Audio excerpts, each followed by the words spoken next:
Hello, sports fans. Welcome to RV'ing with Luck. I'm Ralph Luck. Let me show you Ninja, the martial arts cat, who's hard at work right now, mid-afternoon.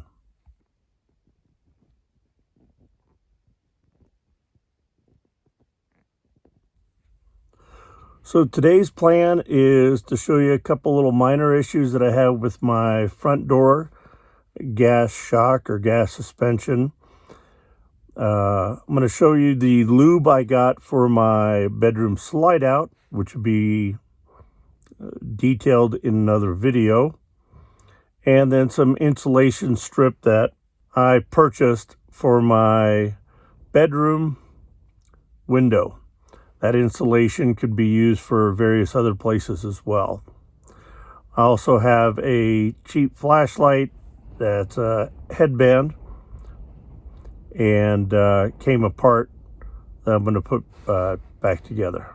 A little windy inside, but I wanted to show you what I got today for the projects.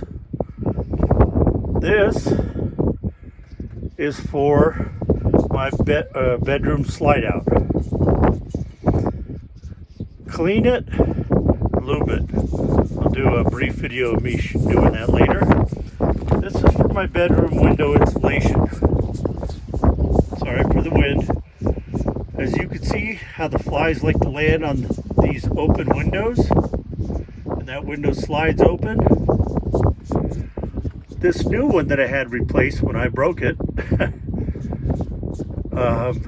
actually has a little felt mesh so bugs can't get through there, and it reduces the dirt going in there. The bedroom window that I'll show you later just goes right through. So I got this to seal it up. Tools for this project, which is the door gas shock. This door right now just opens and closes at will. Got to put back a headlamp that's on my bug out bag that came apart. And this is the battery needed for the heater AC remote. Now you all know how to change battery, so it's good. And I thought I'd start with the simple stuff first. Here's my AC remote. Pretty awesome. On, off, fan, temperature, timer, sleep, furnace button, everything that's on the panel. I keep this by my bedroom, so when I'm in bed, turn on the heat if I need it these days. And has this little battery, which I've had to pull out. Apparently when you rub it, it does a little static electricity.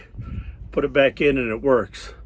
But I'm going to be putting in the new battery, which I'm not going to show you because it's pretty easy. Back on its strap and its little holder. These are $1 at Walmart. So on each side of this spring, again, for the underside of the door, I'm going to have to go out there to lay down and get dirty. Each one just slides over a ball. One on the bottom of your door frame and one on the bottom of the door through a hole. Those are connected by a metal spring, which you can see here. I already pried with a little tiny screwdriver up and out of the way. It lifted it to where now I could just slide it over the ball, push back on that locking ring. Simple as could be. Hardest part is laying in the dirt doing it. Number 2 slid out of the way. See how this little U-shaped ring, I just stuck the screwdriver in there, pried it up carefully, came up. You can see it's raised. I hope you can see it's raised. There's a gap. And underneath, this ball's all ready to be put on. So here's my dirty steps. Here's the door frame. There's that ball. I'm going to take this part of the piston, not the thin part, lay it over that, see how it fits right on. Now Now I'll need 2 hands to get that ring snapped on. So I decided not to get completely in the dirt. And as you can see, I'm using my front door mat. Here is one of the brackets that did not break. This part on that thin piston unscrews. So after the one from the door broke, sorry for the angles, after this one broke off, I was able to unscrew this one, and now I'm going to slide in my screwdriver and pop that off and pop the other one on. Just showing you what it looks like under the door. It's just a ball, and I'm going to pop on the piston rod here. See if I can show you what I'm going to do. Place that up there, put the ball in, snap back on that ring. Not sure if that's in focus, but you can see I popped it on. That goes straight to the door. Keeps the door from opening any wider. Without me holding it, that door will just slap back in. But what that piston does, not only keeps this door from going too far open and flashing in the wind, moving in and out, it also keeps it from blowing closed. So there we go, that was done. Speaking of projects, here's one that I'm going to do when it's not windy like it is out here. My awning was starting to dissolve from the years before me and my time in the Arizona sun. I could see light through it, and then one end about a month ago I could see ripped. I bought some do-it-yourself awning repair tape. Thing is, you got to put the awning out, clean it, dry it, put alcohol on it, you know, rubbing alcohol, not the drinking kind. But this is a project for another video.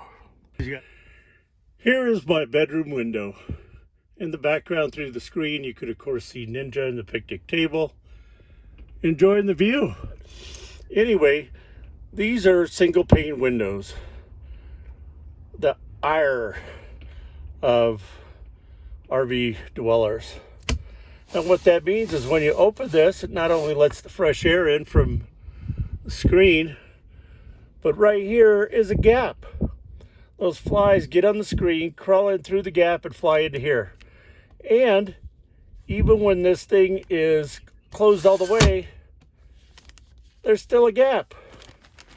So we're going to cut a piece of this after I measure it and put it on there. It's just one side of tape that's going to go in place of these paper towels.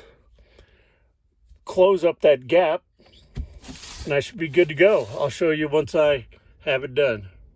Well, I stand corrected. You can see the gap. This does have some of that fuzzy stuff. So maybe that's not where the flies were getting in from. But I can tell you this, even when this is closed, there's that gap. It's almost a figure from where the slide closes, and that insulation is going to come in handy. Okay, the window's done. I've given it a little time to dry. Funny thing is, when I first put it on, it stuck to the glass as well. But as you can see, close it up, and it's sealing up that gap where cold air used to come through.